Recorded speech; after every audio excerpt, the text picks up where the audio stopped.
Kottayam style മീൻകറി കണ്ടിട്ടുണ്ടോ? ഈ കല്യാണങ്ങൾക്കൊക്കെ വെക്കുന്ന തക്കാളിയൊന്നും ചേർക്കാതെ നല്ല കൊഴുത്ത ചാറോട് കൂടിയ അടിപൊളിയായിട്ടുണ്ടാക്കുന്ന ഒരു കോട്ടയം സ്റ്റൈൽ കല്യാണ മീൻകറി. ഇഷ്ടപ്പെട്ടാൽ ഈ വീഡിയോ ഒന്ന് ഷെയർ ചെയ്തേക്കണേ. നമ്മൾ ആദ്യം ഒരു മൺചട്ടി എടുത്ത് അടപ്പത്തേക്ക് വെക്കുന്നു, അതിലേക്ക് വെളിച്ചെണ്ണ ഒഴിച്ചു കൊടുക്കുന്നു. വെളിച്ചെണ്ണ ചൂടായിട്ട് വന്നു കഴിയുമ്പോൾ അതിലേക്ക് കടുകിട്ട് കൊടുക്കുന്നു, ഉലുവയിട്ട് കൊടുക്കുന്നു.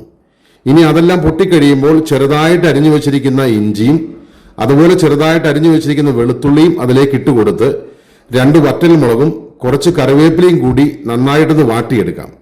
ഒരുപാട് അങ്ങോട്ട് വാടി വരേണ്ട ആവശ്യമില്ല, ചെറുതായിട്ട് ഒന്ന് വാടി വന്നാൽ മതി. ഇനി നമുക്ക് ഇതിന്റെ സ്റ്റൗ ഓഫ് ചെയ്ത് വെക്കുകയോ അല്ലെങ്കിൽ കുറച്ച് വെക്കുകയോ ചെയ്തിട്ട് അതിലേക്ക് മഞ്ഞൾപ്പൊടി, കുറച്ച് കൂടുതൽ കാശ്മീരി മുളക് പൊടി, ഒരു ചുവപ്പ് നിറമല്ല ആയിക്കോട്ടെ എന്ന് കരുതിയ കുറച്ച് കൂടുതൽ കാശ്മീരി മുളക് പൊടി ചേർത്തു. ഇനി പൊടിയുടെ ആ പച്ചമണമൊന്ന് മാറിക്കഴിയുമ്പോൾ അതിലേക്ക് നമ്മൾ കുടംപുളി അതിലേക്ക് ചേർത്ത് കൊടുക്കുന്നു. ഇനി പാകത്തിന് ഉപ്പ് ചേർത്ത് കുറച്ച് ചാറിന് വേണ്ടിയിട്ട് കുറച്ച് ചൂടുവെള്ളം കൂടി നമുക്ക് അതിലേക്ക് ഒഴിച്ചു കൊടുക്കാം. ഇപ്പോൾ പാകത്തിന് വെള്ളമൊക്കെ ആയിട്ടുണ്ട്.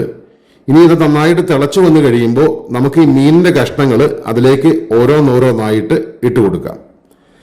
ഇപ്പോൾ നമ്മുടെ മീനിന്റെ കഷ്ണങ്ങളെല്ലാം അതിലേക്ക് ഇട്ട് കൊടുത്തു.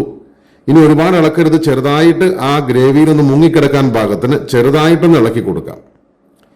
ഇനി നമുക്ക് ഇത് അടച്ചു വെച്ച് ഒന്ന് വേവിച്ചെടുക്കാം. ഇടയ്ക്കൊന്ന് തുറന്ന് ഇതുപോലെ ഇളക്കണ്ട, ഒന്ന് ആട്ടിക്കൊടുത്താൽ മതി. ഇനി വാങ്ങി വെച്ച് സ്റ്റൗ ഓഫ് ചെയ്തതിന് ശേഷം അതിലേക്ക് കുറച്ച് പച്ച വെളിച്ചെണ്ണയും കുറച്ച് ഉലുവാപ്പൊടിയും അതുപോലെ തന്നെ കുറച്ച് കറിവേപ്പിലയും അതിന് മുകളിലേക്കിട്ട് നമുക്കിതൊന്ന് അടച്ചു വെച്ച് ഒന്ന് തണുക്കുവാനായിട്ട് വെക്കാം. ആ ചൂടെല്ലാം മാറി ഒന്ന് തണുത്ത് കഴിയുമ്പോൾ അത് നമ്മുടെ ചോറിന്റെ സൈഡിലേക്ക് ഒന്ന് വെച്ച് കഴിച്ചു കഴിഞ്ഞാൽ എൻ്റെ പൊന്നോ, ഇതൊരു അടിപൊളി ടേസ്റ്റാ. ദേ സംഭവം അടിപൊളിയാട്ടോ.